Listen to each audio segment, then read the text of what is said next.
సుమన్ టీవీలో మీ business promotions కోసం ఈ కింది నెంబర్ను సంప్రదించగలరు.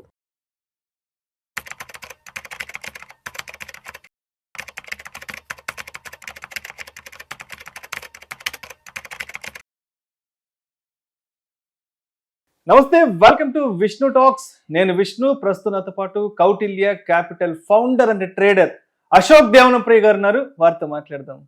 అశోక్ దేవనప్రియ గారు, నమస్తే సార్. నమస్కారం sir. Welcome to Vishnu talks. Thank you very much for the invitation. So Ashok Devanapriya garu, ఒక 18 years బ్యాక్ 2008 డిసెంబర్ ఆ టైంలో నాస్డాక్ లో ఒక పెద్ద స్కామ్ ఒకటి బయటకు వచ్చింది. 65 billion స్కామ్ ఒకటి ఏదో బయటకు వచ్చింది, గుర్తుందా మీకు?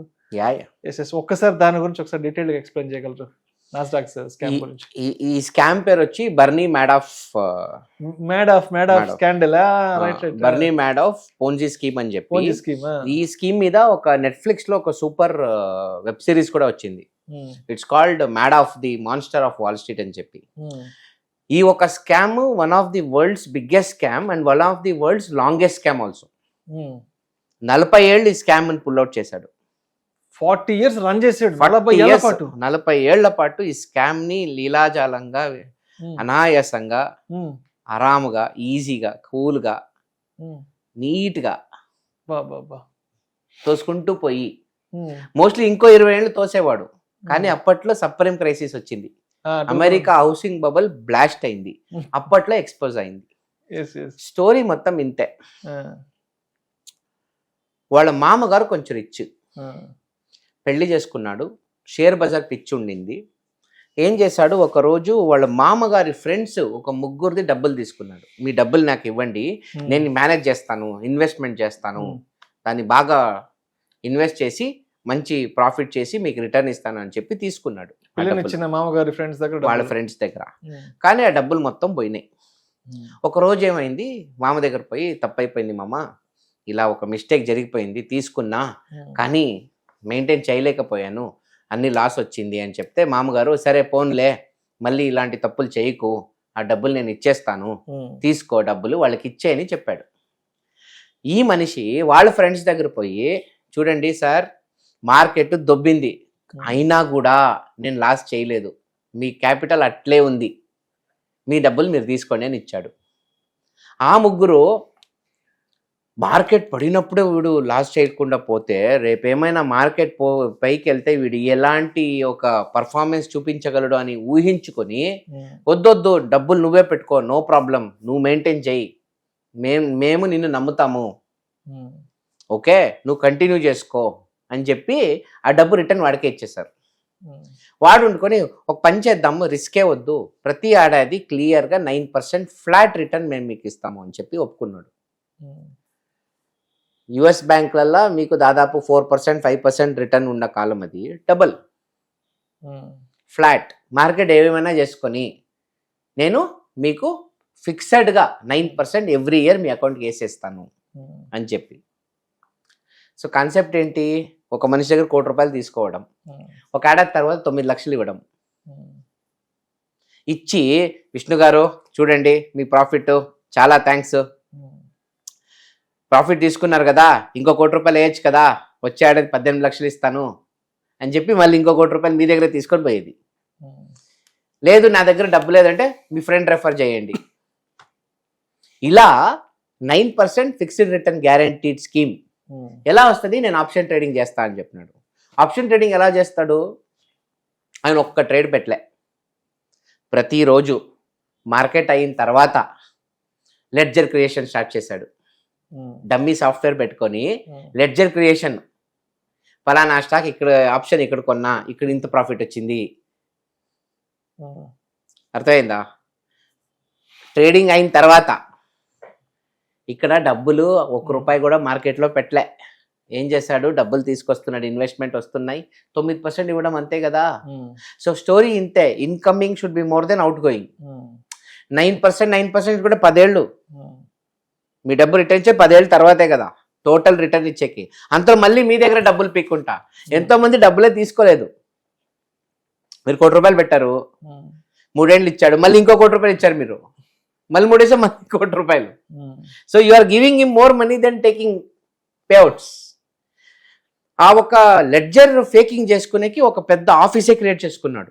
ప్రతిరోజు నైట్ ఆ ఆఫీస్లో ఏంటి, మార్కెట్ తర్వాత ఫలానా ఆప్షన్ కొన్నా ప్రాఫిట్ బుక్ చేసుకున్నా అని చెప్పి ఫేక్ లెడ్జర్స్ క్రియేట్ చేసుకొని ఆ లెడ్జర్ మొత్తం ప్రపంచంలో ఉండే అన్ని ఇండియాలో యుఎస్లో ఉండే అన్ని క్లయింట్లకి పంపించేవాడు.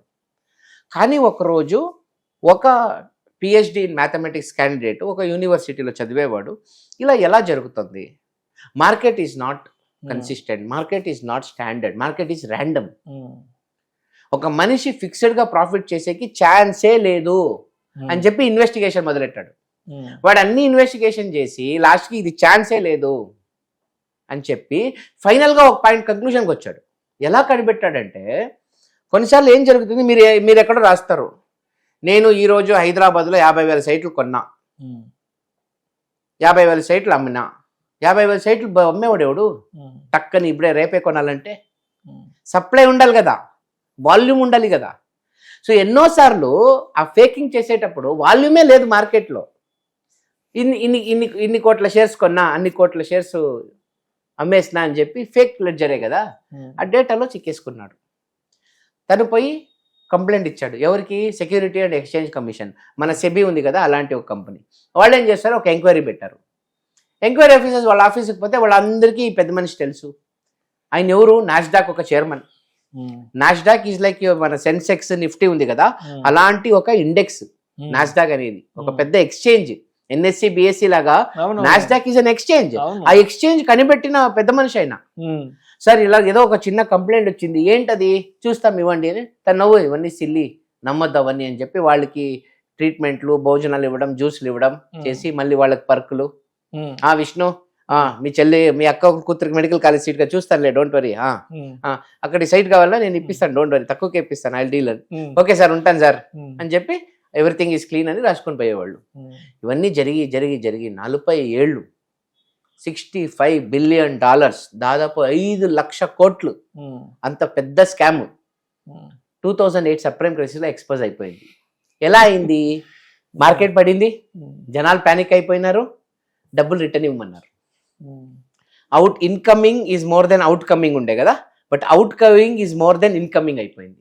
ఎప్పుడు ఆ ఇంబ్యాలెన్స్ వచ్చిందో తన అకౌంట్లో డబ్బులు లేవు. ఒకరోజు 2 కొడుకుని పిలిచాడు, ప్రాబ్లం అయింది సన్స్ అని చెప్పి. అప్పుడు ఏంటంటే, ఏమైంది నాయన అంటే, ఏం లేదు, అన్ని కథ, 40 ఏళ్ళు నేను జరిపిన ఒక పెద్ద స్కామ్ ఇది, నేను ఈ మార్కెట్లో డబ్బులే పెట్టలేదు, ఇవన్నీ రొటేషన్ చేసుకొని బతుకుతున్నాను. Very next day further fall, market పిచ్చిగా పడింది, అరెస్ట్ చేశారు, ఎంక్వైరీ చేశారు. లాస్ట్కి అమెరికన్ కోర్టు తనకి 72 ఏళ్ళు అనుకుంటా, 72nd ఇయర్, అతనికి 150-200 ఏళ్ళు శిక్ష వేసింది. అంటే అతను ఎప్పుడో ఆల్మోస్ట్ 1960s నుంచి స్టార్ట్ చేశాడు. 2000 అంటే 1968 to 2008 అంటే 40 ఏళ్ళు. 40 ఏళ్ళు అట్లా ఆ రోజుల్లోనే, ఆ రోజుల నుంచి వాడు ముట్టిన ఇలాంటి క్లెయిమ్ డబ్బులు కాదు, ట్రస్ట్ డబ్బులు టచ్ చేశాడు. ట్రస్ట్ అంటే అక్కడ జ్యూయిష్ ట్రస్ట్ ఆఫ్ అమెరికా, పెద్ద పెద్ద ట్రస్ట్లు, వాళ్ళ దగ్గర కొన్ని లక్షల కోట్ల ఆస్తులు ఉంటాయి. ఆ ట్రస్ట్ డబ్బులన్నీ వాడుకున్నాడు. సో లాస్ట్కి మొత్తం ఫుల్ సర్వనాశనం అయిపోయింది, పడిపోయింది. చాలా మందికి లాస్ వచ్చింది, చాలా మంది సూసైడ్ చేసుకున్నారు. లాస్ట్కి తను జైల్లోనే చనిపోయాడు. కామెడీ ఏంటంటే, ఇంకో కేసు జరిగింది. ఒక పెద్ద ట్రస్ట్కు దాదాపు 1 బిలియన్, ఐ థింక్ 5 బిలియన్ అనుకుంటా, 5 బిలియన్ ఏమో డబ్బులు ఇన్వెస్ట్ చేసుకున్నారు. తను ఒక లాయరు, నేను సపోర్ట్ చేస్తాను, నాకు ₹10 డబ్బు వద్దు, బట్ డబ్బులు రికవర్ చేసి 20% నాకు 1 బిలియన్ ఇవ్వాలి అని చెప్పి ఒక కేసు అప్లై, 1 బిలియన్ మీరు నాకు ఇవ్వాలి ఫీజుగా అని ఒక కేసు డీల్ చేసుకున్నాడు. లాస్ట్కి వాళ్ళు డబ్బులు వసూలు చేసేసి 1 బిలియన్ పీక్కున్నాడు లాయర్. అంటే మనిషి ఎంత గొప్పోడైనా ఫండ్ బేసిక్స్ మనం ఎప్పుడు చెక్ చేసుకోవాలి. పెద్ద బ్రాండు, పెద్ద మనిషి అని ఊరికే చూడకుండా, అనలైజ్ చేయకుండా ఇన్వెస్ట్ చేస్తే ఇలాంటి సమస్యలు వస్తాయి. ఎస్సీసీ పైన అమెరికన్ సుప్రీం కోర్టు తిట్టింది, దే స్కోల్డెడ్ దెమ్. సిగ్గులేదా మీకు?